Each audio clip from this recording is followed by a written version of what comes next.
மக்கள் மத்தியில் சில எதிர்ப்புகளுக்கு காரணம். அத்துடன் மக்கள் மத்தியில இன்றைக்கு வரைக்கும்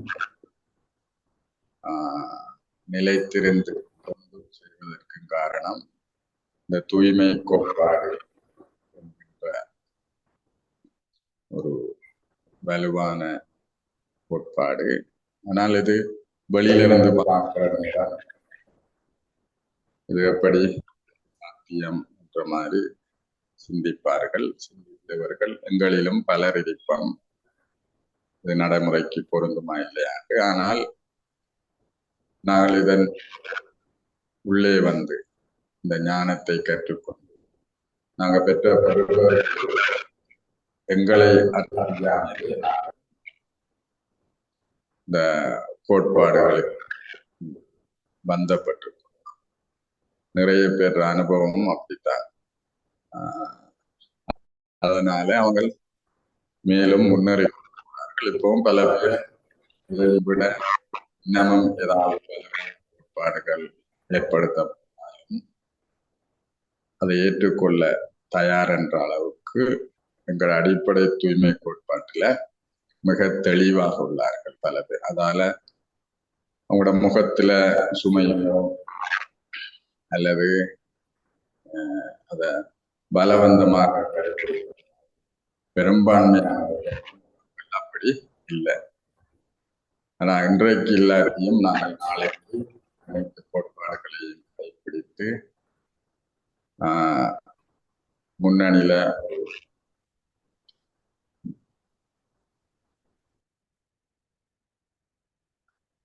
ஒரு இடத்துக்கு போயிடலாம் என்றுதான் அவங்களோட சிந்தனையாக உள்ளது. நீங்களும் சிந்திச்சு பாருங்க. முரளியும் அமிர்தவளையும் மிகவும் எங்களுக்கு சௌகரியமான ஒரு விடயமாக மாறிவிட்டது. இப்ப நாங்க இந்த தூய்மையை கடைபிடிக்கிறோம் என்று தெரியாமலே நாங்கள் கடைபிடித்து கொண்டு போகின்றோம். அதாவது அது ஒரு எங்கட தர்மம், இப்பதான் எங்கட தர்மத்துக்குள்ள வந்திருக்கிறோம் என்ற மாதிரிதான் எங்களுடைய பெரும்பான்மையானவர்கள சிந்தனையாக உள்ளது. அதை பாக்கியமாக்குற அளவுக்கு நாங்கள் அதை ஏற்றுக்கொண்டு போகின்றோம். இப்ப நாங்க நேற்று போன வெள்ளிக்கிழமை இதை பற்றிய அடிப்படையில சில விடயங்களை பற்றி பார்த்தோம். இன்றைக்கு குறிப்பா எங்கட எண்ணங்கள் தூய்மையாகிறது எவ்வாறு, இந்த எண்ணங்களை தூய்மையாக்குற நேரம் எவ்வாறு எங்கட செயல்பாடுகள் அமையும், எண்ணங்கள்ல தூய்மையாகிறதுக்கு என்னென்ன விடயங்கள் தடையாக உள்ளது பற்றிய சில விவரங்களை நம்ம பார்க்கலாம்னு நினைக்கின்றோம். இப்ப பாபா இப்ப 2 நாளைக்கு முந்தின முறையில கூட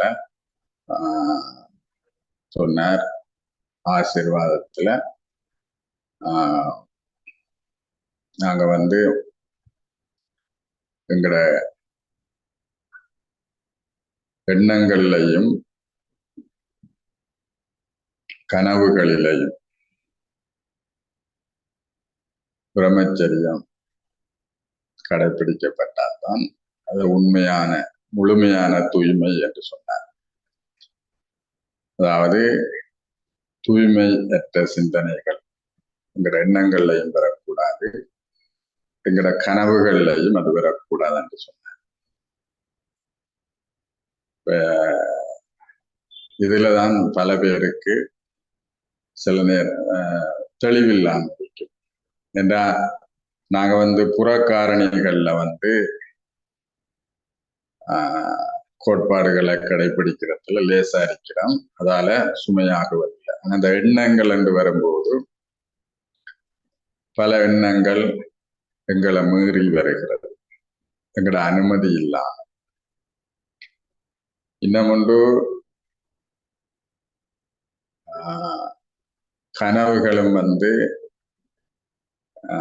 எங்கட திட்டத்துக்கு ஏற்ப இல்லாமல் எங்களுக்கு சில நேரம் திடீரென்றாப்புல தூய்மையற்ற எண்ணங்கள் மனதில் வந்துடும். அது நாங்கள் சில நாள் நல்ல யோக அனுபவம், நல்ல பெறுபேறு, நல்ல உற்சாகமா இருப்போம். ஆனா தூய்மையற்ற சிந்தனைகள் வந்து, அதே மாதிரி தூய்மையற்ற கனவுகளும் வந்துடும்.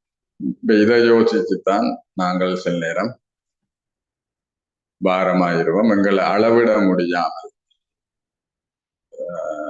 சிந்திச்சு கொண்டிருப்போம். இப்ப எங்களுக்கு சில நேரம் சில நேரம் சந்தேகங்கள் வரத்தணும். நான் உண்மையில தூய்மையா இருக்கிறேனா, அல்லது புற காரணியில மட்டும் தூய்மையா இருக்கிறேனா, அல்லது இப்படி பல பேர் சிந்திப்பார்கள். பல பேர் என்னிடமும் கேட்டிருக்கிறார்கள். எனக்கு இன்னமும் இந்த எண்ணங்கள் வருது. அப்ப நான் இந்த அமைப்பு, அதாவது இந்த மகத்துவமான சங்கம யோகத்துக்கு நான் பொருத்தமான ஆளா இல்லையா? நீண்ட காலமா இருக்கிறோம், ஆனா இன்னமும் சில எண்ணங்கள் வந்து கொண்டிருக்கிறது என்று சொல்வார்கள். அதுல குழப்பமாகிற பல சந்தர்ப்பங்கள் உண்டு. ஆனால் யாருமே பொதுவா பௌதிகமா நான் கோட்பாடை கடைபிடிச்சேன், எனக்கு பசியா இருந்துச்சு வெளியில சாப்பிடுத்தனன்றோ, அல்லது நாங்கள் குடும்பத்தோட கணவன் மனைவியா இருந்தோம், கஷ்டமா இருந்துச்சு, இடையில 10 வருஷம் இருந்தோம், இடையில அது முறிக்க வேண்டிய ஒரு சூழ்நிலை வந்துட்டேன்னு சொல்லி பொதுவாக சொல்லி நானா கேள்விப்படலை. புறக்காரணிகள்ல வந்து அது தங்குதடை, எந்த தடையும் இல்லாம சீராக போய்கொண்டிருக்கு. ஆனால் இந்த எண்ணங்கள் தூய்மை என்று வரக்குள்ள, கனவுகளின் தூய்மை என்று வரக்குள்ள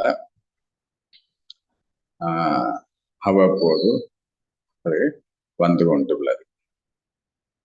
இதுல நாங்க விளங்க வேண்டியது இன்னும் ஒரு விஷயம். பாபா இதையும் முரளியில சொல்லியிருக்கிறார். அதாவது தூய்மையற்ற எண்ணங்கள் வருகின்ற போது அது பாவம் இல்லை என்று சொல்லியிருக்கிறார்.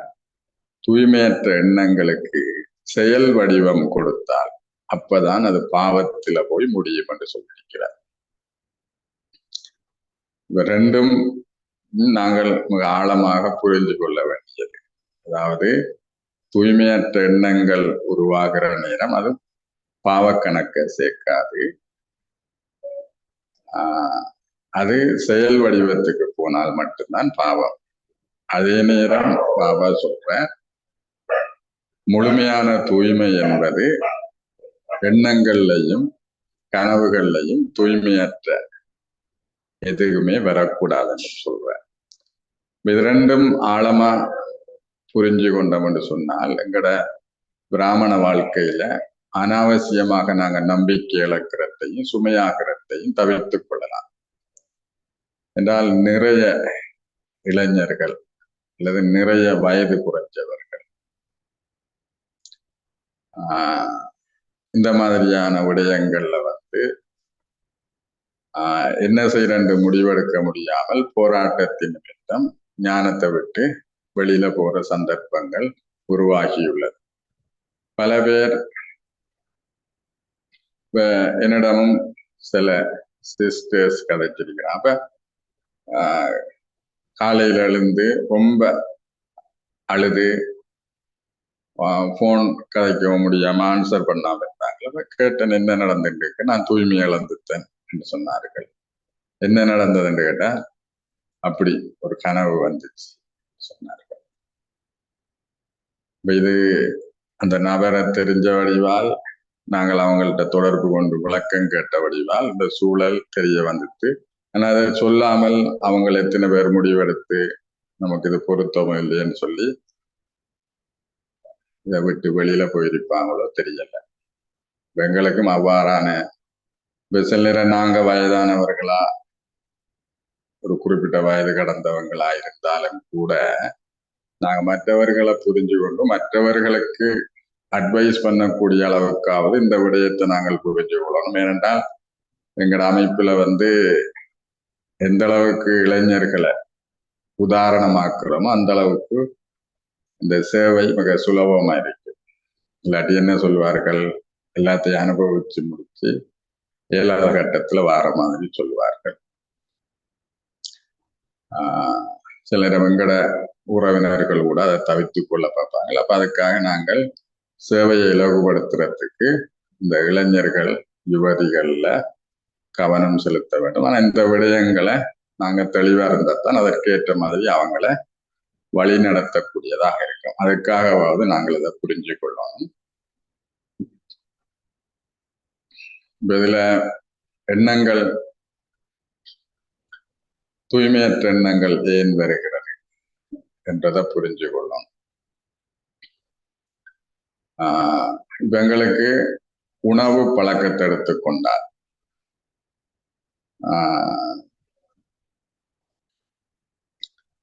பாபா சொல்லியிருக்கிறார், அசைவ உணவு சத்தியுகத்தில் இருந்த ஆத்மாக்கள் அசைவ உணவு பழக்கத்துக்கு ஒரு புறவியோ 2 புறவிகளோ தான் இந்த அசைவ உணவு பழக்கத்துக்கு பழக்கப்பட்டிருப்பார்கள். அப்ப அந்த ஆத்மாவில ஒரு புறவியோ 2 புறப்பு உணவுல தூய்மையற்று போன சம்ஸ்காரம் தான் இருக்கு. அது மிக விரைவாக மாறிடுவாங்க. மாறுறதுன்னா 100% மாறிடுவாங்க. அப்ப அவங்க திரும்பி அசைவ உணர்வு பக்கமோ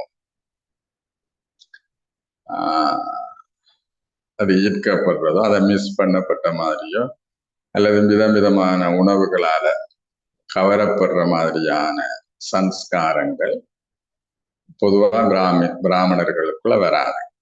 உணவுல தூய்மையற்ற சிந்தனை என்பது பொதுவாக இல்லை. உணவுல தூய்மையற்ற கனவு என்பது பொதுவாக இல்லை. ஆனால் தூய்மையற்றது என்பது பிரம்மச்சரியத்தோட சம்பந்தப்பட்டதுதான். தூய்மையற்ற கனவு, தூய்மையற்ற எண்ணங்கள் என்ற போராட்டம் உள்ளது. அப்ப இதுலதான் நாங்கள் இதையும் புரிஞ்சு கொள்ளணும். அதாவது உணவு பழக்கம் எங்களுக்கு ஒரு பிறவியோ 2 பிறவில தான் நாங்கள் அதுல தூய்மையற்ற உணவுக்கு போயிருக்கோம். ஆனால் பிரம்மச்சரியம் என்பது கிட்டத்தட்ட திரேதா யுகம் முடிஞ்சு துவாபர யுகத்துல வாழ்ந்து 63 பிறவிகளாக இந்த பௌதிகமாக ஆத்மாக்கள் இந்த தூய்மையற்று போன சம்ஸ்காரம் இருக்கும். அப்ப அது மிக சுலபமாக மாற்றம் பெறாது. தூய்மையற்ற எண்ணங்கள் ஆழமாக பதிஞ்சிருக்கும். அப்ப அது ஒவ்வொரு கட்டமாக ஏதோ ஒரு விதத்துல ஒரு விஸ்வரூபமாக வர பார்க்கும். சில நேரமாதான் பாபாவுமே பிரம்ம பாபாவுமே முரளியில சொல்லியிருக்கிறார், பக்தி மார்க்கத்துல இருந்த நேரம் வராத தூய்மையற்ற சிந்தனைகள் ஞான மார்க்கத்துக்கு வந்தவுடனே வந்திருக்குது. ஆனால் அந்த புயலை நாங்கள் அச்சங்கொள்ள தேவல் என்று சொல்லியிருக்கிறார். அது மாதிரி எங்களுக்கும் அவ்வாறான சிந்தனைகள் உருவாகலாம். இது உதாரணத்துக்கு பார்த்தோம்னு சொன்னால், ஒரு வாளி நிறைய தண்ணி உள்ளது. ஒரு 5 அடி வாளி என்று வைத்தால் அல்லது ஒரு 4 அடி வாளி என்று சொன்னால், ஒரு 6 இன்ச் ஒரு அரை அடிக்கு அந்த வாளிக்குள்ள குப்பைகள் இருந்தால் மிச்சம் 4.5 அடி குப்பைகள் இல்லை. உங்களுக்கு அந்த வாளியை பார்க்கிற நேரம் குப்பைகள் இல்லாத மாதிரி தான் தெரியும். ஆனால் அது அளவை பார்க்க நேரம் அது குப்பையே இல்லை, நாங்கள் அது ஒரு சுத்தமான வாளி மாதிரி தெரியும். ஆனால் அந்த வாளிக்குள்ள நாங்க தண்ணிய ஊத்துற நேரம் அந்த குப்பைகள் மேல வரும். அது வெளியேறி போற கட்டத்துல அந்த வாளி அசுத்தமாகிற மாதிரி தெரியும். அது அகற்றப்படுற நேரம், அந்த குப்பைகள் தண்ணி நிரம்பி குப்பைகள் வெளியாகிற நேரம். அப்ப அந்த வாளியை பார்த்தோம்னு சொன்னால் குப்பைகள் அசிங்கமா பார்க்கிற நேரம் தெரியும். அப்ப நாங்க சொல்ல முடியுமா குப்பைகள் கூடி உள்ளதுண்டு? ஆனால் உண்மையில இந்த தண்ணியை ஊற்றுனோடனே அந்த குப்பைகள் வெளியேறிடுச்சு. ஆனா வெளியேறுற நேரம் இந்த வாளி அசுத்தமாகி, ஆனால் குப்பைகள் 6 இன்ச்சுக்கு அரை அடிக்கு இருந்த நேரம் இதுல தண்ணி ஊத்தும் வரையும் அந்த குப்பைகள் இல்லாத மாதிரி வாளியும் அழகாக இருந்துச்சு.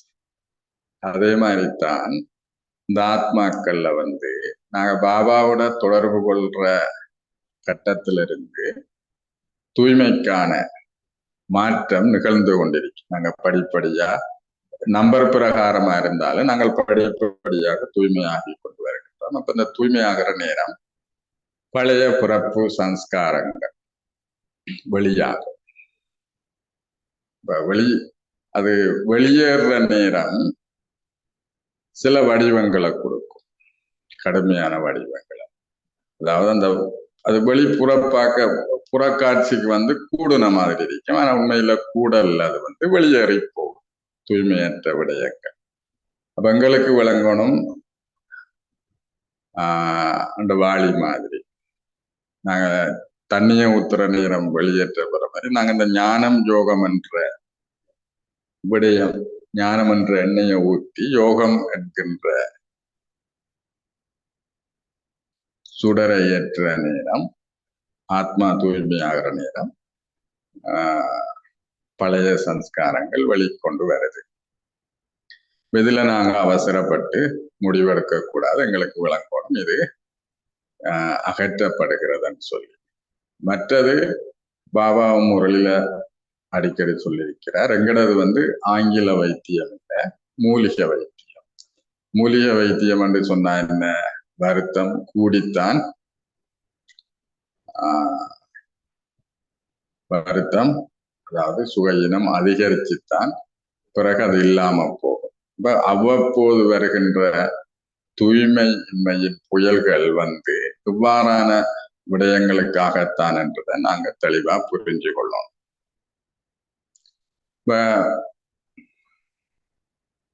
மற்றது தூய்மையற்ற எண்ணங்கள் உருவாகுவதற்கு இன்னும் ஒரு மிக முக்கியமான காரணம். ஒன்று, ஆள் சம்ஸ்காரத்தில் உள்ள பழைய நினைவுகள், பழைய சுபாவங்கள் வெளியேறும். இன்னும் ஒன்று, தூய்மையற்ற சிந்தனைகள் வருவதற்கு காரணம் எங்கட மனதில் வார வெறுமைத்தன்மை. அப்ப அந்த வெறுமையை ஈடு செய்யறதுக்கு எங்களுக்கு ஒரு நிர்பந்தம் உருவாகும். எப்படியோ நான் சந்தோஷத்தை அடைஞ்சு ஆகணும் என்ற நேரம்.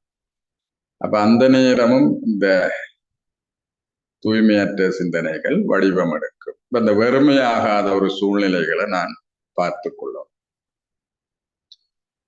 அளவுக்கு அதிகமான எதிர்மறையான சிந்தனைகள் என்னை ஆட்கொண்டிருந்தார். அதாவது நாங்க திருப்பி திருப்பி எங்களை வருத்தி கொண்டிருந்தோம் என்று சொன்னார். அது ஒரு அற்ப காரணம் இருக்கலாம், அல்லது இறந்த காலத்தை மீட்கிற ஒரு விடயமா இருக்கலாம்.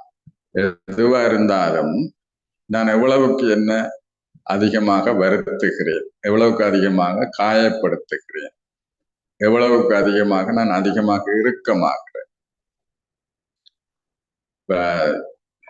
திருப்பி யோசிப்போம். சில விஷயம் நாங்க தீர்வு காண மாட்டோம். அதாவது 5 வருஷம் 10 வருஷத்துக்கு முதல் நடந்த ஏதாவது இறந்த கால சம்பவமா இருக்கலாம், அல்லது நிகழ்காலத்துல நடந்த சில மாற்றம், சிலருடைய சம்ஸ்கார முரண்பாடுகள் இருக்கலாம், அல்லது நான் இந்த பழைய உலகத்துல நம்பிக்கை வச்சு ஏதாவது தேர்றதா இருக்கலாம். இப்ப அவ்வாறான காரணங்களால இப்ப உதாரணத்துக்கு ஒவ்வொருத்தர ஒப்பிட்டு கொள்வோம். இப்படி இருந்தா தான் இந்த உலகத்துல என்ன மதிப்பாங்க, இப்படி இருந்தா தான் நான் சம்பாதிக்கலாம், இப்படி இருந்தா தான் என்ன ஒரு நாகரிகம் தெரிஞ்சாக்கலன்னு சொல்லுவாங்க. இந்த மாதிரி சின்ன அற்ப காரணங்களால இந்த பழைய உலகத்துல ஏதாவது பெறுவேறு கிடைக்கும் என்று தேடி போய் நான் எவ்வளவுக்கு தேடுறேன்னா அந்த அளவுக்கு அதனுடைய தாக்கம் அதிகமாக இருக்கு. அது என்ற மனதில ஆழமாக பாதிக்கும். அந்த பாதிப்புகள் தொடர்கின்ற பட்சத்தில் இந்த மனதில வெறுமை உருவாகும். அந்த வெறுமை என்னை ஒரு நிர்பந்தத்துக்கு தள்ளிவிடும். அதாவது எப்படியோ நான் சந்தோஷமாக இருந்தே ஆக வேண்டும் என்ற ஒரு நிர்பந்தத்துக்கு தள்ளப்படுவேன். அந்த நிர்பந்தமும் இந்த தூய்மையற்ற எண்ணங்கள் வருவதற்கு காரணமா இருக்கு. பிகே ஆகனத்துக்கு பிறகு தூய்மையற்ற எண்ணங்களுக்குள்ள தள்ளப்படுவோம்.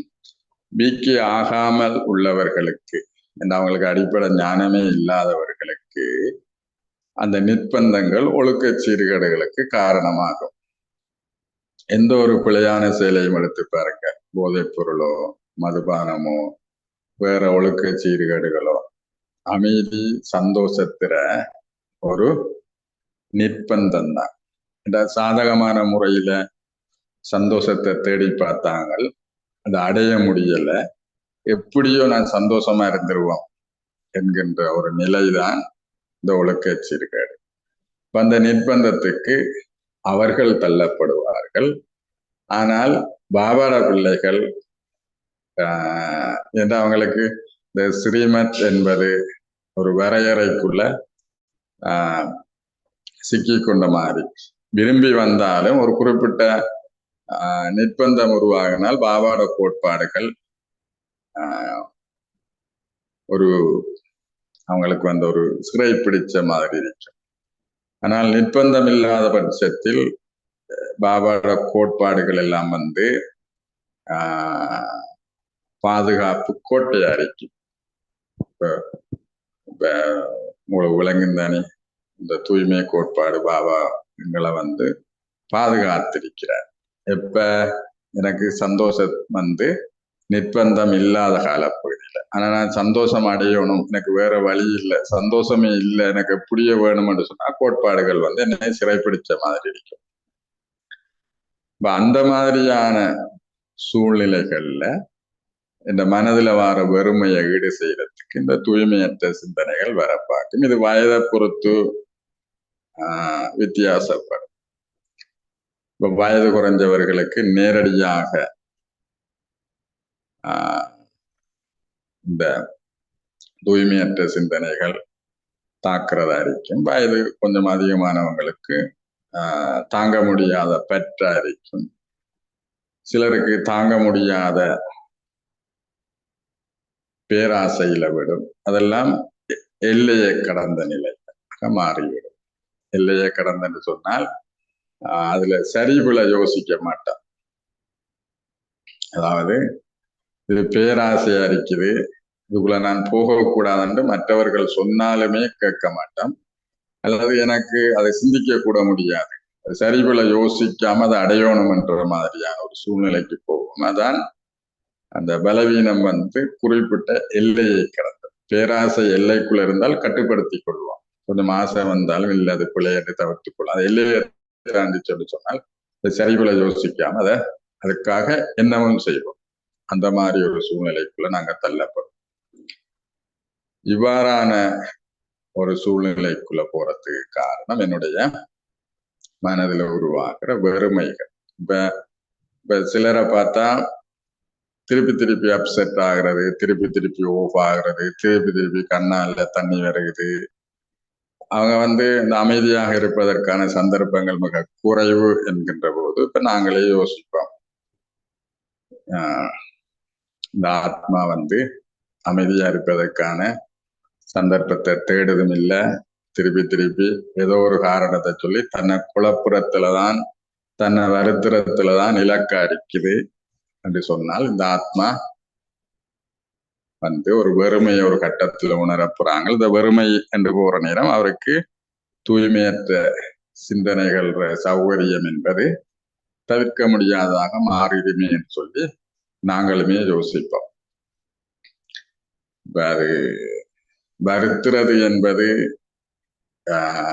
எங்களுக்கு சாதாரணமா இருக்கலாம், ஆனால் அதுவும் தூய்மையற்ற சிந்தனைகள் உருவாகிறதுக்கு மிக முக்கியமான ஒரு காரணியாக அமைந்துவிடும். இப்ப நாங்க தூய்மையை விரும்புகிறோம், தூய்மையான சிந்தனைகள் எல்லாம் வரணும், தூய்மையற்ற சிந்தனைகள் வரக்கூடாது ஆழமாக தேடினமாக இருந்தால் எங்களை எந்த அளவுக்கு வருத்திரம் என்பதையும் நாங்கள் பார்த்துக் கொள்ளணும். எங்களை நாங்கள் வருத்தி கொள்ளக்கூடாது. இது இப்ப சில காலம் வருத்தி கொள்றதால தூய்மையற்ற சிந்தனைகள் வருவதில்லை. இந்த வருத்துறதுக்குரிய காலம் நீடிக்கின்ற போது ஒரு குறிப்பிட்ட காலத்துக்கு பிறகு இவ்வாறான ஒரு நிர்பந்தம் உருவாகும். அதை நாங்கள் விளங்கிக் கொள்ளணும். அதால எந்த ஒரு மனதில் உள்ள அழுத்தம், சுமைகள், கசப்பான இதுகளை நீண்ட நாளைக்கு தொடர நாங்கள் விடக்கூடாது. மற்றது இந்த தூய்மையற்ற சிந்தனைகள் மாறத்துக்கு மூன்றாவது காரணம் என்னுடைய செயல்பாடுகள்.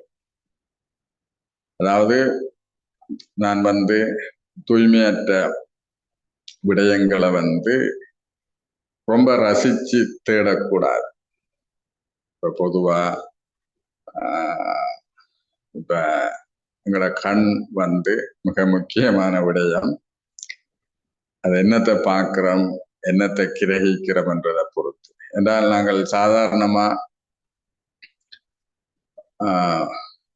சுவைக்கிற நேரம் வாய் சுவைக்கும், காதால கேட்கிற நேரம் காது மட்டும்தான் அதை கேட்டுக்கொள்ளும், ஒரு புலன் தான் வேலை செய்யும். ஆனா கண்ணால பார்க்கிற நேரம் கண், வாய், பல புலன்கள் சேர்ந்து தொழில்பட வேண்டிய சூழ்நிலைகள் வரும். அதால கண்ணால நாங்கள் பார்க்கிற நேரம் அது எங்கட சம்ஸ்காரத்தில் ஆழமா பதிவதற்கான சந்தர்ப்பங்கள் அதிகமாக இருக்கும். அதால தேவையற்ற தூய்மையற்ற விடயங்களை தவிர்த்து கொள்ளணும் பார்ப்பது. இப்ப நாங்க இந்த தொலைக்காட்சி, சினிமா, இந்த சந்தர்ப்பங்களை நாங்க இப்ப எனக்கு சினிமா பாட்டை ரசிக்கிறேன், பாபாட பாட்டை விட அதை சினிமா காட்சிகள் கொஞ்சம் மனதுக்கு சௌகரியமா இருக்குன்னு சொன்னா என்னுடைய மனநிலை என்னமோ பிரச்சனைக்குள்ள இருக்கிறதுன்றதை நாங்கள் புரிந்து கொள்ளணும். எங்கட அத்துடன் மற்றவர்களை பார்க்கிற நேரமும் குற்றப்பார்வை என்று பாபா சொல்றார். ஆத்மாவை பார்க்கிறல்ல, பௌதிக தோற்றத்தை பார்க்கிறது. அப்ப வந்த நேரம்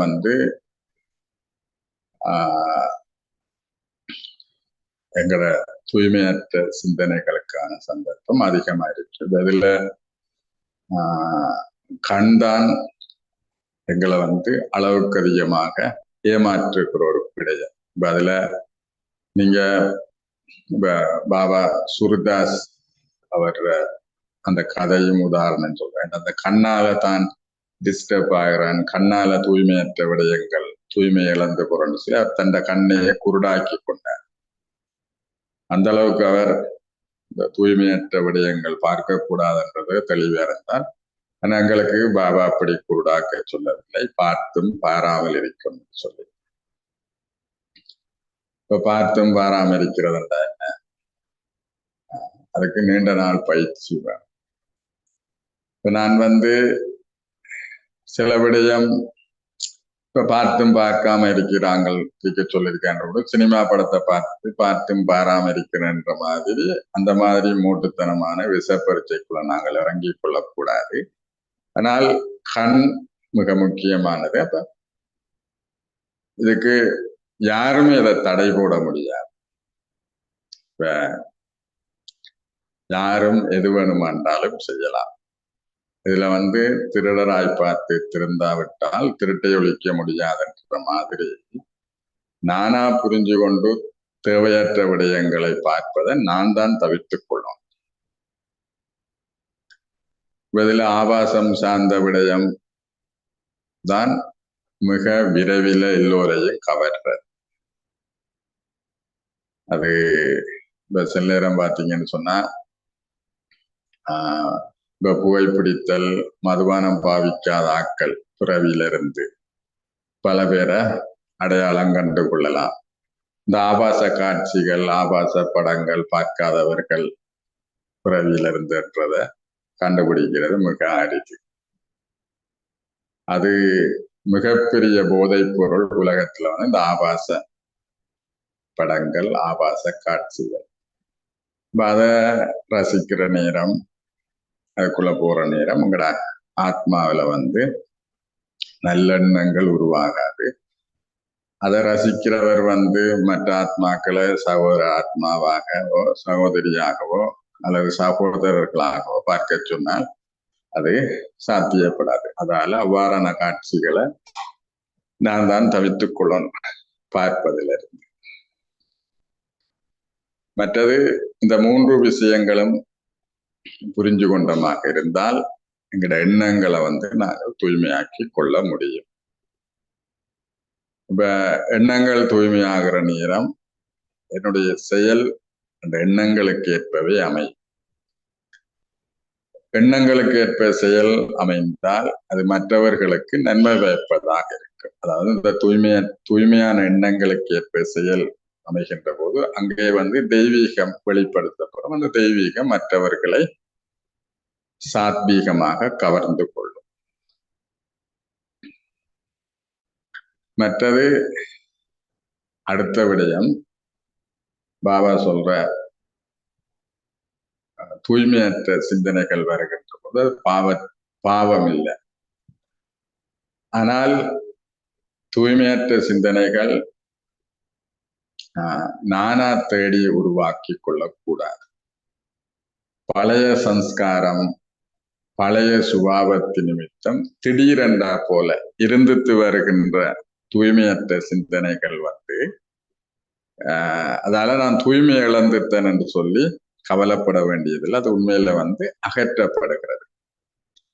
ஆனால் தூய்மையற்ற விடயங்களை நான் ரசிச்சு அத தேடி தேடி போற மாதிரி, அதாவது அது சார்ந்த விடயங்களை தேடுறது, அது சார்ந்த விடயங்களை திருப்பி திருப்பி மீட்கிறது, அதை தேடி போறது என்பது வந்து என்ன பாவத்துல தான் கொண்டு முடிக்கும். அதுக்கும் விளங்கிக் கொள்ளும். அதாவது என்னை மீறி வருகின்ற இதெல்லாம் வரக்கூடாது என்று சிந்திச்சிருக்கிற நேரம் என்னை மீறி வருகின்ற தூய்மையற்ற சிந்தனைகளுக்கு நான் பொறுப்பல்ல, அது என்னை விட்டு அகலுது. அதுக்கு பாபா பொறுப்படுத்திக் கொள்வார். அதோட நான் கொஞ்ச நாளையால அதை மாறிக்கொள்வேன். இப்ப தூய்மையற்ற சில சிந்தனைகள் வந்தால் பழைய சம்ஸ்காரம் அது இப்ப கணத்துல முடியும் இல்லை. சில நேரம் வந்து அது மாற்றி நோமல் நிலைக்கு வாரத்துக்கு 1 மாதம், 3 மாதம், 6 மாதமும் எடுக்கும். அது அவங்களோட வயதை பொறுத்து. கொஞ்சம் வயது குறைஞ்சாக்கள் என்றால் இந்த தூய்மையற்ற கனவுகள், தூய்மையற்ற சம்ஸ்காரம் திடீரென்றாப்புல வெளியில வாரது நோமல் நிலைக்கு வாரத்துக்கு 6 மாதமா எடுக்கும். ஆனால் நாங்க அதை செயல் வடிவம் கொடுத்து பாவத்தை உருவாக்காமல் பார்த்துக்கொள்ளோம். இப்ப இந்த தூய்மையற்ற எண்ணங்கள் இந்த மாதிரி அளவுக்கு அதிகமாக வருகிறது. அதுக்கு காரணமும் விளங்கி கொண்டோம். மற்றது அதை பாவம் என்றும் கருதக்கூடாது. இதுக்கு என்ன தீர்வு? இந்த தூய்மையற்ற எண்ணங்களை வெற்றி கொள்வதற்கு என்ன தீர்வு? தூய்மையற்ற எண்ணங்களை வெற்றி கொள்றதுக்கு நான் தூய்மையற்ற எண்ணங்களை 100% வெற்றி கொள்ளணும் என்ற விருப்பம் எனக்கு இருக்கும். அந்த தூய்மையற்ற எண்ணங்களை வெற்றி கொள்ளணும் என்ற விருப்பம் இருக்கிற அடையாளம் என்னன்னா, அவங்க வந்து பொய் சொல்ல மாட்டாங்க, உண்மை பேசுவாங்க. மற்றது எதையும் மறைக்காமல் கதைச்சிடுவாங்க.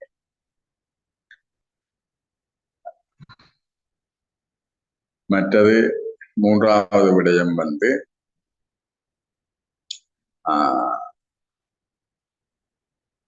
பாபா கொடுத்த அடிப்படை கோட்பாடுகளை கிரமமாக கடைபிடிப்பார்கள். இது 3ம் எனக்கு விரும்புகிறேன் என்றால் நான் முற்றாக தூய்மையாக விரும்புகிறேன் என்று அர்த்தம். உண்மை பேசுறதுலயும் விருப்பம் இல்லை, எது மனதில் தோணுனா ஓப்பனா கதைக்கவும் நான் ரெடி இல்லை. பாபாவோட கோட்பாடையும் அலட்சியமா இருக்கிறேன், டைம் டேபிள் அடிப்படை டைம் டேபிளை அலட்சியமா இருக்கிறேன் என்று சொன்னால் நான் என்ன முற்றாக தூய்மையாக்க, அதாவது தூய்மையற்ற எண்ணங்களை 100% பெற்றியுள்ள நான் விரும்பல என்றுதான் அர்த்தம். உண்மையாக விரும்பினா இந்த 3 நான் கருத்துல கொள்வேன். இது முதலாவது. மற்றது 2வது பணிவு. பணிவு என்று சொன்னால் கர்ம தத்துவத்தை நான் ஏற்றுக்கொள்ளும். என்ன சரி என்று நிரூபிக்க போகக்கூடாது. இப்ப இந்த பிறப்புல எனக்கு குற்றம் சுமத்தப்பட்டால் நான் யோசிக்கணும், நான் ரொம்ப அப்பாவி இல்லை, இந்த பிறப்புல நான் இந்த தவறு செய்யல, ஆனால் நான் தவறு செய்யாம இருக்கிற ஒரு அப்பாவியில் நான் போன பிறப்போ ஏதோ ஒரு பிறப்புல செய்த தவறின் நிமித்தம்தான் எனக்கு இவ்வாறான சூழ்நிலைகள் வந்துள்ளது. ஆகவே என்ன அளவுக்கு அதிகமாக நான் வருத்தக்கூடாது, அனைத்துக்கு நானே பொறுப்பு என்று சொல்லி, அதாவது என்னை வருத்தாம இருக்கிற அளவுக்கு கர்ம தத்துவத்தை ஏற்றுக்கொள்ற அளவுக்கு அந்த அளவுக்கு எனக்கு பணிவு கிரகிக்கப்படும். இப்ப திருப்பி வருத்துறதுக்கு காரணம் என்னை சரி என்று நிரூபிக்க போறது அல்லது நியாயத்துக்காக போராடுறது. இது இப்படி இருக்கணும், இது இப்படி இருக்கக்கூடாது, வேற என்ன இப்படி நடக்கிறேன். அப்ப அது திருத்துறது சில கடமைகள் இருந்தாலும் என்ன வருத்துற அளவுக்கு நான் மற்றவங்களோட பாகத்துக்குள்ள போகக்கூடாது. அதுக்கு எனக்கு ரொம்ப முக்கியம் பணிவு. புறக்காரணி அளவுல சில பகுதியில நான் பணிவை ஏற்றுக்கொண்டாலும் இந்த திருப்பி என்ன வருத்தாம இருக்கிற அளவுக்கு இந்த பணிவை கிரகிக்கிறனான்றதை நான் பார்த்துக் கொள்ளணும். இந்த பணிவுன்றதும் ஒரு தனி சப்ஜெக்ட், ஆனால் இதுல இந்த விடயத்துல தேவைப்படுகின்றதுக்காக சொல்றோம். 3வது விஷயம், நல்ல எண்ணங்களை, சாதகமான எண்ணங்களை அதாவது நல்ல எண்ணங்களை எப்போதும் உருவாக்கணும். நல்ல எண்ணங்கள் எவ்வளவுக்கு வலுவாக என்னிலிருந்து உருவாக்கப்படுகிறதோ அந்த அளவுக்கு நான் இந்த வீணான எதிர்மறையான எண்ணங்களை வெற்றி கொள்ளலாம். அதன் மூலம் தூய்மையற்ற எண்ணங்கள்லேருந்து என்னை பாதுகாத்துக் கொள்ளலாம். இந்த 3 விஷயமும் நான் கருத்துல கொண்டு கடைபிடிச்சு கொண்டு போனேனாக இருந்தால் என்னால தூய்மையற்ற எண்ணங்களை வெற்றி கொள்வதை படிப்படியாக சாத்தியப்படுத்தக்கூடியதாக இருக்கும். உங்களுக்கு நல்ல எண்ணங்களை உருவாக்குறதுக்கு உணர்வுபூர்வமான சேவை மிக அவசியம். கடமை ரீதியான சேவையும் இருக்குது. கடமை ரீதியான சேவை இப்ப நேற்றும் கிச்சன்ல நான் தான் சமைச்சேன், இன்றைக்கு நானா சமைக்கணும், அவங்க எல்லாம் சமைக்கலாம் தானே என்று யோசிப்பேன். கடமை ரீதியான சேவை நல்லெண்ணங்களை உருவாக்குறதுக்கு சில நேரம் காரணமாக அமையாது. அதுவே சில நேரம் வீணான எண்ணங்களை தோற்றத்துக்கும் காரணமா இருக்கும். ஆனா இந்த டியூட்டியை நான் விருப்பத்தோட தான் செய்வேன், ஆனா கடமையின் அடிப்படையில். உணர்வுபூர்வமான சேவை, ஈடுபாடுடன் கூடிய சேவை, சின்சியரான சேவை என்று சொன்னால், பாபா எனக்கு சந்தர்ப்பத்தை கொடுத்திருக்கிறார், நான் எவ்வளவு செய்யறேனோ அது எனக்கு வருமானம், இதுல இழப்புன்றது இல்லை, நான் வருமானத்தை சம்பாதிக்கிறேன் என்ற உணர்வோட இன்றைக்கு என்னுடைய உடல்நிலை செய்யக்கூடியதாக இருக்குது. மேக்சிமம் நாளைக்கு எனக்கு என்ன ஆகுமோ தெரியாது, மேக்சிமம் நான் இந்த பணியை செய்வோம்னு சொல்லி அந்த சேவை எவ்வளவுக்கு ஆழமாக உணர்வு பூர்வமாக மாற்றி அமைக்கப்படுகிறதோ அந்த அளவுக்கு அந்த எண்ணங்கள் வலுவான நல்ல எண்ணங்களாக இருக்கு. அந்த வலுவான நல்ல எண்ணங்கள் இந்த தூய்மையற்ற சிந்தனைகள் அகற்றுவதற்கு மிக சிறந்த வழியாக இருக்கும். ஆனா நாங்கள் சேவை செய்கிறோம், ஆனால் எந்த அளவுக்கு அது வலுவான நல்லெண்ணங்கள் உருவாகிறதுக்கு காரணமா இருக்குதுன்னு பார்க்கணும். ஆனா இப்ப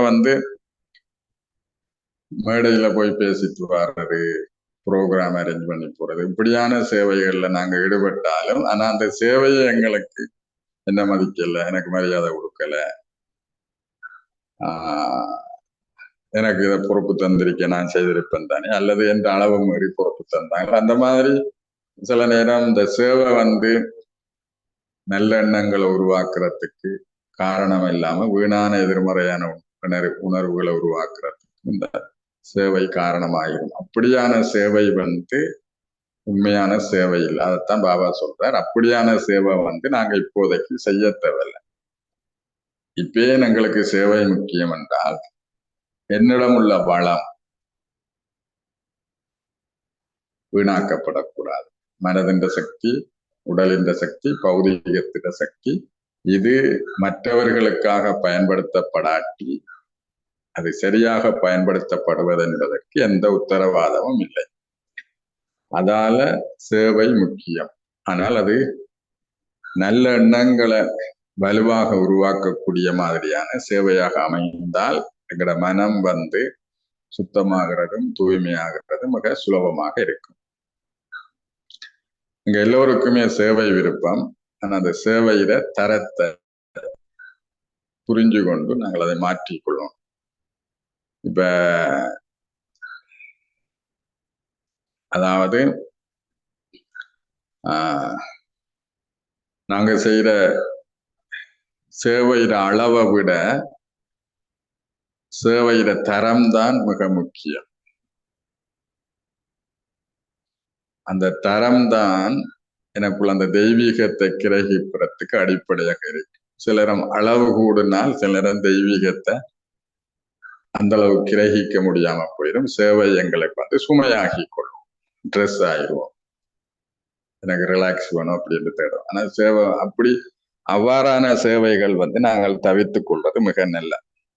அளவு குறைவாக இருந்தாலும் ஆனால் அதுவும் என்ன என்ற சுயநல நோக்கத்துக்காக நான் அந்த சேவையால பாரமாக சுயநல நோக்கத்துக்காக தவித்து கொண்டால் அவங்க தூய்மையற்ற விடயங்கள் இருந்து தப்புறதுக்கான வாய்ப்புகள் இல்லை. சுயநலம் வந்தாலே அது நிச்சயமாக என்னை ஒருபோதுமே தூய்மையாக்காது. இந்த மனம் ஒருபோதுமே தூய்மையாக, எப்போதுமே பொது நலம் வேணும். அதையும் மிக கவனமாக நான் அதை உறுதிப்படுத்தி கொள்ள வேண்டும்.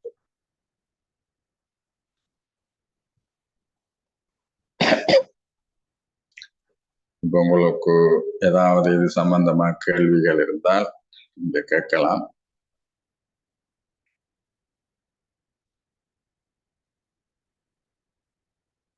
அந்த வெறுமனில தூய்மையற்ற எண்ணங்கள் வரும் என்று சொன்னீங்க. அதை இல்லாம செய்யறதுக்கு என்ன வழி பண்ணலாம்? வெறுமனில வராம இருக்கிறதுக்கு மனதுக்கு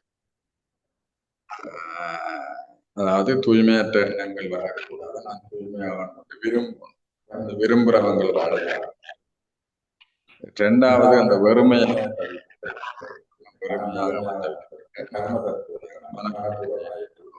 நாங்க சில நேரம் ரொம்ப அப்பாவியா கருதுறது, அதே விடயத்தை யோசிச்சு வருத்துறது. உதாரணத்துக்கு ஒரு ஆக்சிடென்ட் பட்டு கஷ்டப்பட்டு கொண்டிருக்கிறார் ரோட்ல. இப்ப எல்லாருமே பார்த்துட்டு போறாங்க. என்னால பார்த்து கொள்ள முடியாம நான் காட்டி ஒரு உதவி செய்ய வாகனத்தால் அடிச்சு விட்டு தந்து அவங்க என்ன செய்யறாங்கன்னா எனக்கு எல்லாருக்கும் வச்சு அடிக்கிறாங்க. அப்ப அப்படி ஒரு சம்பவம் நடந்தா நான் என்ன யோசிப்பேன், எல்லாரும் போற மாதிரி நான் போயிருந்தா எனக்கு மடி விழுந்திரியாதா, நான் உதவி செய்ய போய்த்தானே. எனக்கு இந்த மாதிரி திருப்பி திருப்பி யோசிச்சு வருத்துறதுதான் நான் வறுமையாகிறதுக்கு காரணம்.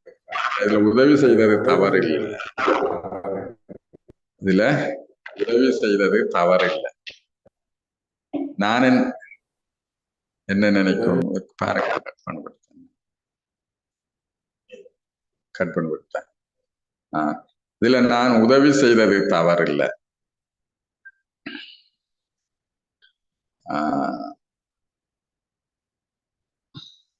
என்ன தவறு என்று கேட்டால் நான் அந்த அளவு செட்டில் பண்ண வேண்டியிருந்தது. அதாவது இந்த பழைய கணக்கொண்டு செட்டில்மெண்ட் ஒரு பாக்கி இருந்தது, அரியஸ் ஒன்று இருந்தது. அது இந்த இடத்துல செட்டில் பண்ணப்பட்டது. ஆனா நான் செய்த உதவிக்கான நல்ல பலன் காத்திருக்கிறது.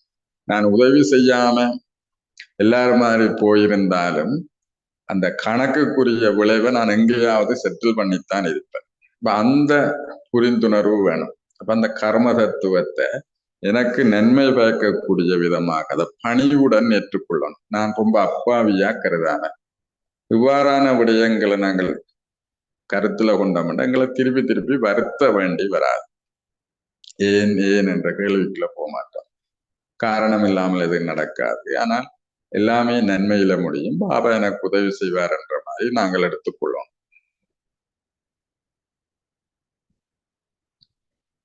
அதால திருப்பி திருப்பி வருத்தம் விட்டோம்டா வெறுமை நிலையை தவிர்த்துக் கொள்ள.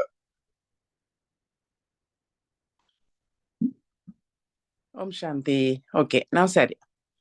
அந்த எண்ணங்கள் பாரத எண்ணத்துல பாரத தூய்மையை பற்றி சொல்லியிருந்த நீங்கள் அதை பற்றி யோசிச்சு பார்த்தேன்னா, ஆரம்ப காலங்களில அந்த மாதிரி எண்ணங்கள் வரைக்குள்ள கவனிக்காம விடுபட்டுரும். இப்ப எல்லாம் அப்படி எண்ணம் வந்தா டக்குன்னு யோசனை வரும், பாபா உங்களோட பிள்ளை என்னண்டு இப்படி வரலாம் என்று வரும். அப்படி யோசிப்பேன். ஆனா கிட்டடியில ஒரு சொல்யூஷன் மாதிரி ஒன்று கிடைச்ச மாதிரி இருக்கு. அது சரியா பிள்ளையானே நீங்க சொல்லுங்க. இந்த இப்போ உதாரணத்துக்கு நான் அன்றைக்கு ஒரு எண்ணம் வர வலிக்கிட டக்குன்னு இப்படி நிப்பாட்டிட்டு யோசிச்சு இந்த என்னது ஏன் நீங்க சொன்ன மாதிரி பழைய பிறவிகளின் சம்ஸ்காரம் வெளிப்பட்டு வருதுண்டு இதை விட எனக்கு வேற எண்ணம் வந்தது என்னன்னு சொன்னா, பொதுவா இப்ப நாங்க செத்த வீடுகளுக்கு போனா அந்த சூழல் வைப்ரேஷன் அப்படி இருந்து எங்களையும் அந்த அந்த சோகத்துக்கு கொண்டு போற மாதிரி இப்ப நான் இருக்கிற இடம் தூய்மையற்ற வைப்ரேஷன் இருக்கிற இடத்துல இருக்கிறனோ, அதனால இந்த எண்ணம் வந்தது எனக்கு ஒரு யோசனை வந்தது. அது சரியா இருக்குமான்னு இருக்கா சொல்லுங்க பிரதர். உண்டு கணக்க கேள்விகள் கணக்க எண்ணங்கள் வந்தது ஷேர் பண்ண நான் இதோட நிப்பாட்டுறேன். ஓம் சாந்தி. நீங்க சொன்னதும் சரிதான். சூழலும் ஆதிக்கம் செலுத்து. அதாலதான் உண்மையில வந்து அது மிக முக்கியம். தூய்மையற்ற சூழல், நாங்கள் சேர்ற சகவாசம், அவங்களோட வைப்ரேஷன் அதிர்வுகளும் எங்களை காரணம் இல்லாமல் தூய்மையற்ற சிந்தனைக்கு காரணமாக்கும். ஆனா அது வந்து ரொம்ப டேமேஜ் ஆக்குமா என்றது தெரியல. ஆனா ரொம்ப டேமேஜ் ஆக்குறதுக்கான காரணங்கள் ஏற்கனவே கொடுக்க சொன்னோம். இதுவும் காரணமா இருக்கலாம். அதாவது ஆத்மாவில் ஒரு பாதிப்பு உருவாக்குறதுக்கு ஏற்ற மாதிரி சகவாசமும் சூழ்நிலையில் உள்ள தூய்மையின்மை ஆதிக்கம் செலுத்தது. ஆனா என்னால வந்து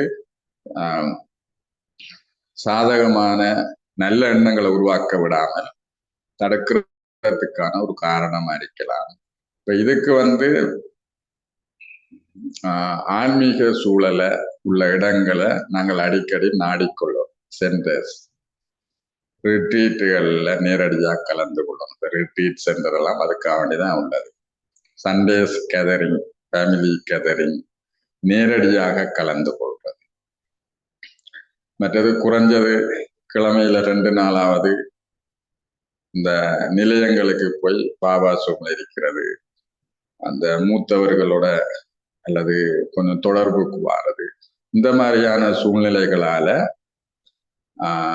நாங்க இருந்து வேலை செய்யறதோ இருக்கிற இடத்துல உள்ள தூய்மையற்றதை மாற்றிக்கொள்ளலாம். ஆனா அங்க 1 மாதம் 2 மாதம் அதால நாங்க வந்து 2 கிழமை கரண்ட் போயிட்டீங்க. இப்ப போன்ல தான் கேட்கணும்னு நினைக்கிறேன். ஒரு 2 கிழமை அல்லது 1 மாதம் இந்த சூழலை தவிர்த்து கொண்டமா இருந்தால் சில நேரம் இந்த தூய்மையற்ற இதுகள் எங்களுக்கு ஆதிக்கம் செலுத்தி எங்கள்ல வந்து இந்த தூய்மையற்ற எண்ணம் உருவாகிறதுக்கு காரணமாக அமையலாம். ஆனா இங்க சொன்னது சரிதான். உதாரணத்துக்கு நான் சென்டருக்கு போக இயலாது, ஆனா போய் சொல்லி போட்டு நான் என் கணவருக்கோ பிள்ளைகளுக்கோ போய் சொல்லிட்டு போனா அந்த இது வந்து எனக்கு உறுத்தி கொண்டிருக்கும். நான் போய் சொல்லிட்டேன் அதுவும் ஒரு தூய்மையற்ற ஒரு இதுதானே. அது அப்படியான சந்தர்ப்பத்துல எப்படி நாங்க அதுகள தப்பிக்கொள்ளலாம்?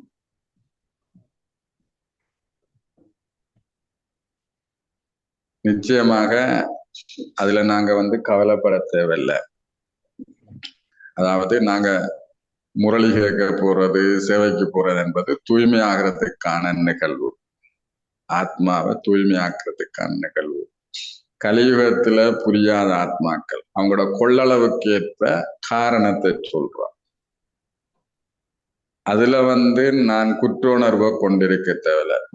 அந்த பொய் பொய்யாகாது. இப்ப நாங்களும் பார்த்திருக்கேன் தானே, இன்னும் ஒரு ஆளுக்கு உயிரை கொல்றத காப்பாத்துறது என்பது அந்த இடத்துல சொல்ற பொய் பொய்யாகாது. இது நாங்க என்ன அவங்களுக்கு உண்மை தூய்மை ஆகிறதுக்கான சந்தர்ப்பத்தை சொன்னா என்னுடைய உறவில் உள்ளவங்களுக்கு அதை ஏற்றுக்கொள்ற அளவுக்கு கொள்ளளவு காணாது. அப்ப அந்த கொள்ளளவுக்கு ஏற்ப சில விடயங்களை நாங்கள் சொல்றோம் என்றுதான் எடுத்துக்கொள்ளணும். அதால பாவம் சேராது.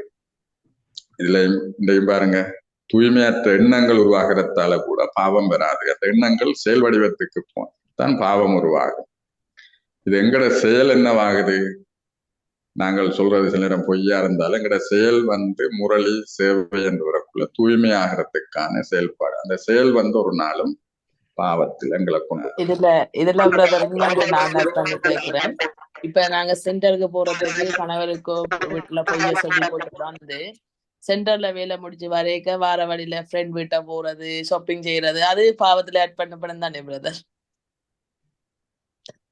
பொய்யில தான் ஒரு பொய்க்குள்ள 2-3 பொய் உள்ளடக்கப்படுறது பாவத்துல ஆட் பண்ணும். பிழைச்சால் அது பாவத்துலதான் முடியும். எங்கட சுயநலத்துக்காக ஏதாவது பொய் சொல்லப்பட்டால் நிச்சயமாக பாவத்துல முடியும். இன்னொன்று பிரதர், இப்ப நாங்க சென்டர்ல இருந்து வரைக்குள்ள சிஸ்டர் ஒரு இயலாத ஆளுக்கு தோழி கொடுங்கொண்டு தாரா, நாங்க சென்டருக்கு வாரத்துக்காக வேண்டி பொய் சொல்றோம். இது நான் நினைச்சு கேட்கிற கேள்வி. அப்ப அது என்னத்துல அடமையும் வர்ற வழியில கொடுத்துட்டு வருவோம்னு சொன்னா அது பாவத்துக்குள்ள வராதுதானே? அது பாவத்துல முடியாது, அது சேவையில முடியும்.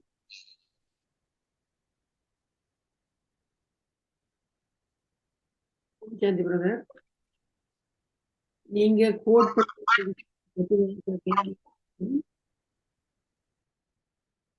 சேவையின் தரத்தை கவனிக்கிறது முக்கியம் சொன்னீங்க. அதை கொஞ்சம் எலாபரேட் பண்றீங்களா?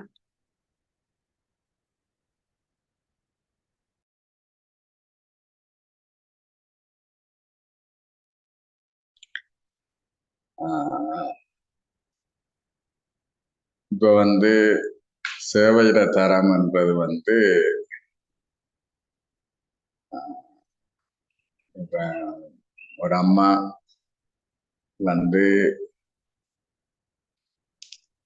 மகளுக்கு மகனுக்கு சமைக்கிறதுக்கும் சொந்த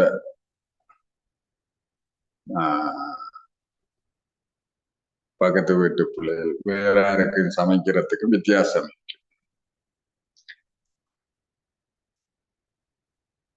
இதுல உறவு என்ற உறவு முறைக்குள்ள நான் அந்த சமையலை மேற்கொள்ற நேரம் அது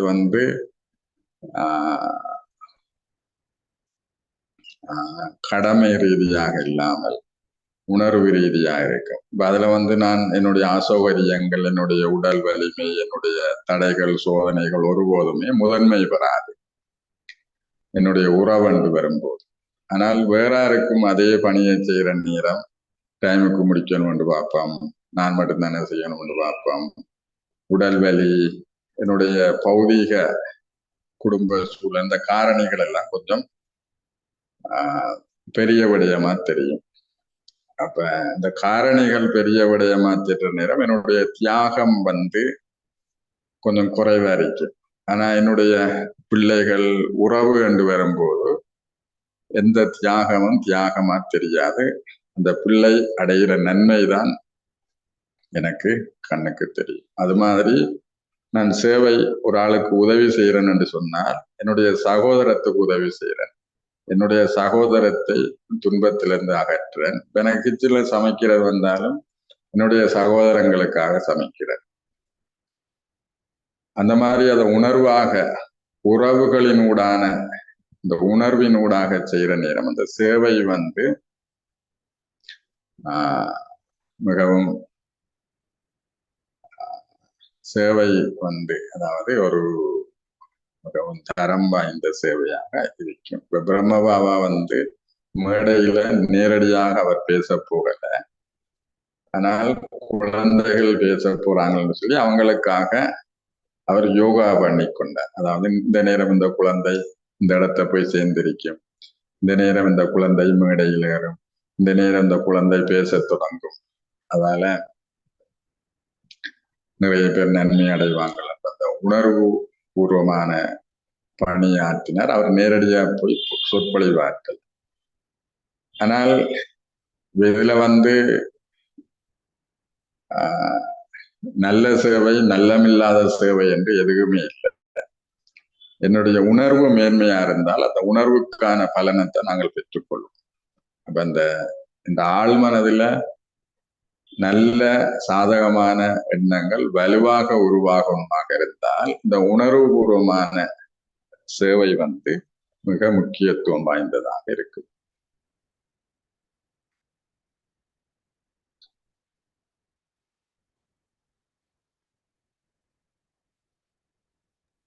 நன்றி பிரதர்.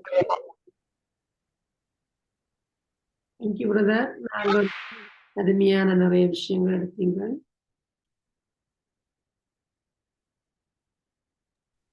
நன்றி சொல்றேன்.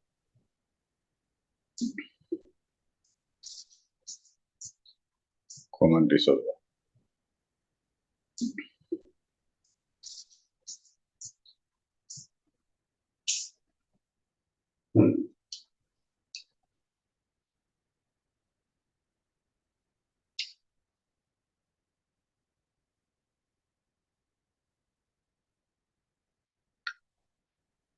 ஓம் சாந்தி.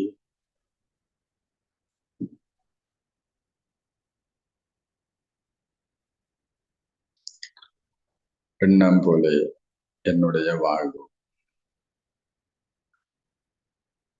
நான் உருவாக்குகின்ற எண்ணமே அனைத்து செயல்களுக்குமான மூலாதாரம். நல்ல எண்ணங்களை மாத்திரம் இப்பொழுது நான் என் மனதில் அனுமதிக்கின்றேன். இந்த நல்ல எண்ணங்கள் நான் யார் என்பதை மிக சுலபமாக உணர வைக்கின்றது. நெற்றி புருவ மத்தியில் அமர்ந்திருக்கும் ஆன்மாவாகிய நான் உடலிலிருந்து விடுபட்டிருக்கின்றேன். நெற்றி புருவ மத்தியிலிருந்து இந்த ஐம்புலன்களை நான் ஆட்சி செய்கின்றேன். ஐம்புலன்களுக்கு நானே அதிபதி.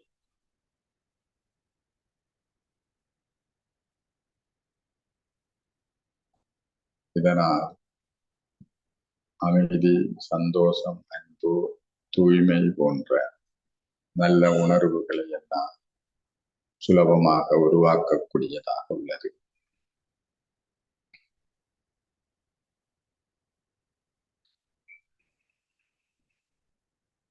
தூய்மைதான் அமைதிக்கும் சந்தோஷத்துக்கும் தாய். அதனை நான் இப்பொழுது உணர்கிறேன். தூய்மை இல்லாத அமைதியும் சந்தோஷமும் அத்திவாரம் இல்லாத ஒரு கட்டடத்தை போன்றது.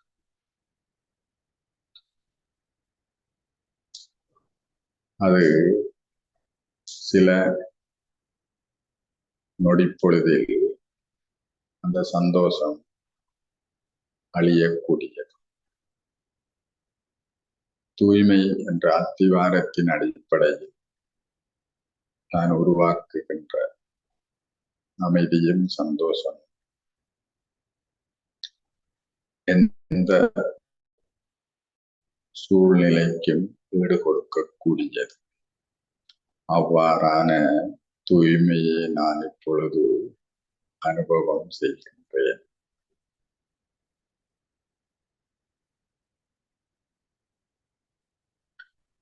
ஆன்மாவாகிய நான் சூட்சும வதனத்தை அடைத்து அவ்வியக்த பாப்தாதாவுடன் என்னுடைய தூய்மை அற்ற விடயங்கள் சம்பந்தமாக சம்பாஷணை செய்கிறேன்.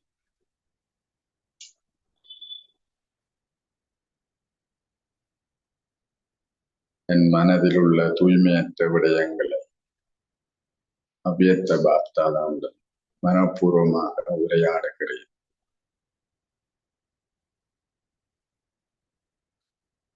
சிறிய விடயமோ பெரிய விடயமோ தயக்கம் இல்லாமல் பாபாவுடன் உரையாடுகிறேன்.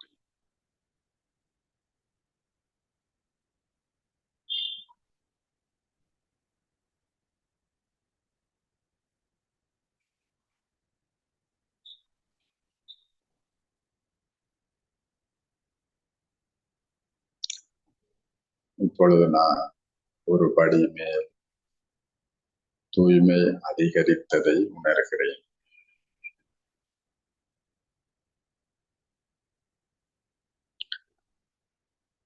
இப்பொழுது சூட்சும வதனத்தையும் விட்டு செம்பொன் நிற ஒளி உலகத்தை அடைகிறேன். ஜோதி வடிவாகிய பாபா தூய்மை கடலாக உள்ளார்.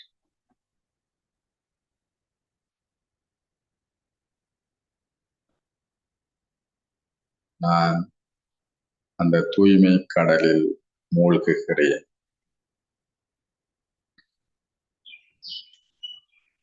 அதனால் மிச்சமாக இருந்த அனைத்து தூய்மையின்மையும் அழிக்கப்படுவதை நான் உணர்ந்து அனுபவம் செய்கின்றேன்.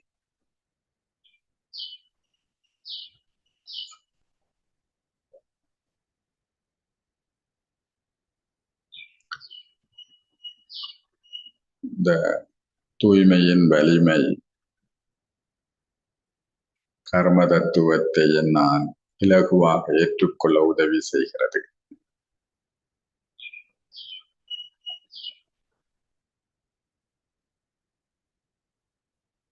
அதனால் என் மனதில் எந்தவித இறந்த காலமும் இல்லாமல் மிகவும் தூய்மையான தன்மையை உணர்கிறேன். மிகவும் சுத்தமாகவும் மிகவும் தெளிவாகவும் உணர்கிறேன்.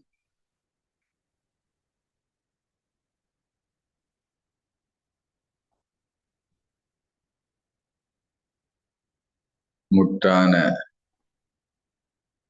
தூய்மைக்கு இது ஒன்றே வழி என்பதையும் நான் ஆழமாக உணர்கின்றேன்.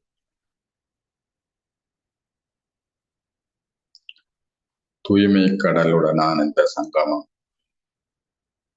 என்னுடைய பல பிறப்புகளின் பாவங்களை அழிப்பதற்கு வழியாக அமைகிறது.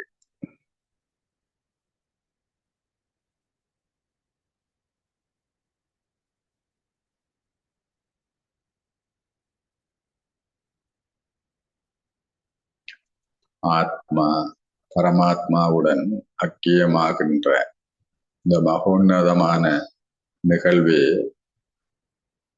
நான் தூய்மையாகுகின்ற நிகழ்வாகும்.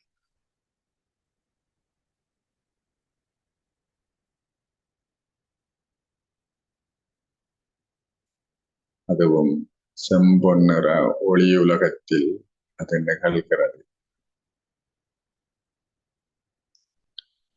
அதனை நான் அனுபவம் செய்கின்றேன்.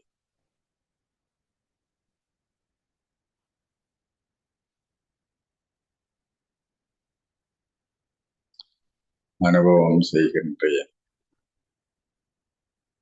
மீண்டும் ஆழமாக அதனை அனுபவம் செய்கின்றேன்.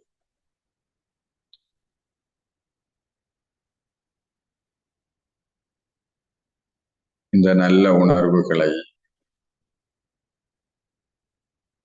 இந்த உலகத்தில் உள்ள ஏனைய ஆத்மாக்களுக்கும் தரவச் செய்கின்றேன்.